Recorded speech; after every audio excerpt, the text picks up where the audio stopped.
अस्सलाम वालेकुम जी। हम बात करेंगे कि फैसलाबाद के जो इस जगह पे बार के इलेक्शन होने जा रहे हैं, बार की सेक्रेटरी सदर की क्या क्या ज़िम्मेदारियां हैं, क्या क्या उनसे एक्सपेक्टेशंस वो बसता है, यंग लॉयर्स की क्या कहना चाहेंगे। हमारे साथ मौजूद हैं दोस्त, उनसे हम बात करें। अस्सलाम वालेकुम जी वालेकुम अस्सलाम।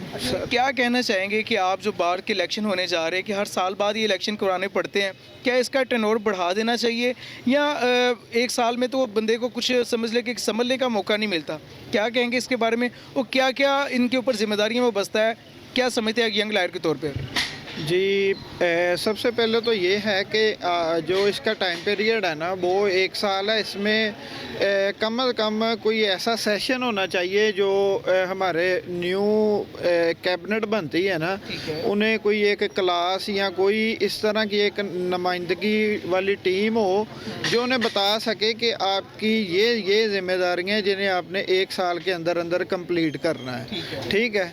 और दूसरे नंबर पे जो है इनकी रिस्पॉन्सिबिलिटीज़ के रिलेटेड अगर देखा जाए तो कचहरी में आपको पता है कि ट्रैफिक के मसाइल बहुत ज़्यादा हैं। साइलिन को मतलब गाड़ियाँ लगाने में या मतलब खड़ी करने में बहुत प्रॉब्लम्स होती हैं। सेकंड नंबर पे अगर देखा जाए तो जो हमारे वकला साहिबान हैं उनकी गाड़ियाँ और उनके ऑफिस में से बहुत सारी चीज़ें बाज़ टाइम ना चोरी भी हो जाती हैं। ठीक है। तो ये जगह जो है जहाँ से हम सोचते हैं कि इंसाफ मिलना है वो जगह भी कम्प्लीटली सिक्योर नहीं है। तो कुछ ऐसे इंतज़ामात करने चाहिए कि जिसके ज़रिए वकला जो है उनकी टीम जो है वो सिक्योर हो सके।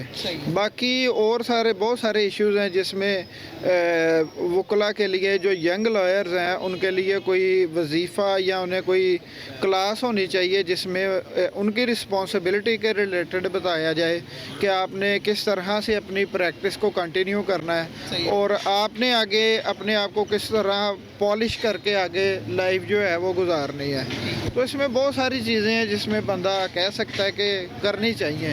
अच्छा, आप कहना चाह रहे हैं कि एक एजेंडा सेट होना चाहिए कि हर आने वाली जो नई एक कैबिनेट है उस एजेंडे के ऊपर वर्क कर सके, जो कि एक कंटिन्यूसली सेट होना चाहिए, ना कि हर आने वाली जो पार्टी है या हर आने वाला कैंडिडेट अपना एजेंडा बनाए, ऐसे ही कहना चाह रहे हैं। मेरे ख्याल में बेहतर ये है कि जो हमारी तंजीम या हमारे जो लीडरान हैं जो इंतज़ामिया बार में इलेक्ट होती हैं, सही है, उनको भी बार की इंतज़ामिया को कोई बंदा एक साल के पीरियड में कुछ गाइडलाइन दे या उससे पीछे वाले जो पहले इंतज़ामिया वो बताएं कि हम इस रूल के मुताबिक चल रहे हैं, ये प्रोजेक्ट्स हमने इधर किए हैं, आगे आपने इन्हें लेके चलना है, ठीक है, या इन्हें छोड़ना है या किस तरह से इन्हें मैनेज करना है। और हमारे बदकिस्मती से ये प्रोसीजर है कि हम जब इंतज़ामिया एक चेंज होती है ना तो उसके जितने भी स्टेप्स होते हैं,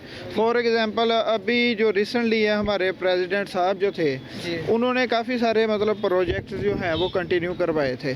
अब जब इंतज़ामिया चेंज होगी तो वो इस चीज़ का बहुत ज़्यादा इम्कान है कि वो जितने भी प्रोजेक्ट्स थे वो डैमेज होंगे। वो वकला के सारे जितने मतलब एक्सपेंसेस हैं या जो उन्हें फैसिलिटी मिलनी थी वो हमारी ख़राब हो जाएगी। तो इसलिए मैं कह रहा हूँ कि वो चीज़ें जो हैं वो उन चीज़ों को मैनेज करना चाहिए कि वो बजट जो है वो ख़राब ना हो। बहुत शुक्रिया। ये थे बड़े ही कीमती अल्फाज जो कि कामरान साहब ये कि यंग लॉयर है जिनका यही कहना था कि अगर कोई भी कैबिनेट बनती है तो कोई एक सीनियर कैबिनेट ऐसी होनी चाहिए कि जो हर आने वाली नए एक पार्टी से या हर आने वाले नए ग्रुप से वो बेसिक जो वर्किंग है, जो पॉजिटिव वर्किंग है जो यंग लॉयर्स के लिए और जो आम पब्लिक के लिए इस तरह जो इनिशिएटिव है उसको स्ट्रॉन्गली करवा सके, ना कि एक साल में जो काम हो सका वो कर लिया, अगले साल नए सिरे से सारा बजट ख़त्म करके नए सिरे से शुरू किया जाए। बल्कि एक यंग लॉयर्स या इसके ऊपर एक ऐसा पैनल होना चाहिए जो इसको मुकम्मल वॉच कर सके और देख सके।